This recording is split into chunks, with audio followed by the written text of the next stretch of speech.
How y'all doing? I'm Dvorak, and this is another episode of True 7. And haven't brought a new episode in a while, but I'm doing this episode basically giving tidbits and giving information in different aspects on the whole simulation thought process and that whole, I guess, alignment and what that has to do with everything for people who don't understand what people mean when they say, oh, life is a simulation.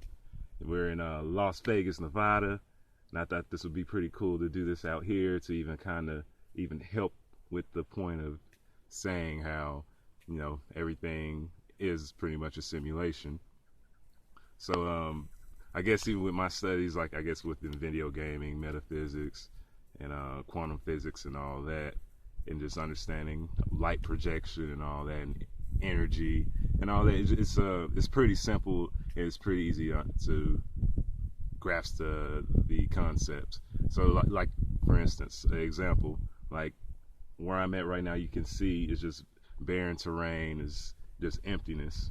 But as soon as I guess any entity or any force of energy comes and basically builds on top of it, or builds anything, has any type of thought process towards a structure, you're automatically creating a pretty much a matrix. And when you start out drawing out any schematics on a piece of paper, a diagram, a blueprint, and then you manifest it into 3D form, you've created pretty much a matrix, a building. And this is something that you can even, I guess, look around in your everyday life and improve. But if you look around, you will always see a square, like a cube, anything that's four corners. That kind of directs you that you're in a simulation, that you're kind of like in a computer type system, that the base physical geometry or shape, everything comes down basically almost into a four. But even with us being out in the open, like that's why I was saying this is a great example, because from natural terrain there's not a infrastructure built yet. But then on the etheric energy side, yes, there is an infrastructure, because there's still an infrastructure to the mountains and the natural terrain that we're on. It still has a blueprint. And the thing is, there's different holders to that blueprint, whether it be higher forces or people just like you and me. Like, we still have a hand in the formulation of what everything is.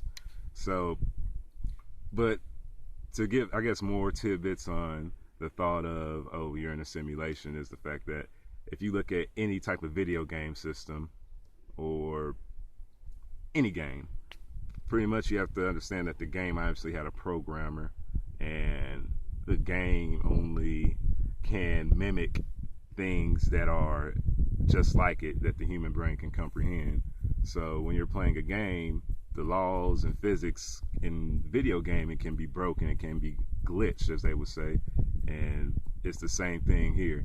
Like when you're playing a game, to you it's a new experience, because you're playing that, seeing through the character's eyes. It's a new experience. But the thing is, the experience already happened. It's already laid out, pretty much the trail that you're going. So even looking at that in the real life aspect, is pretty much, like I would say, the same thing when I'm talking about building of simulations and matrices.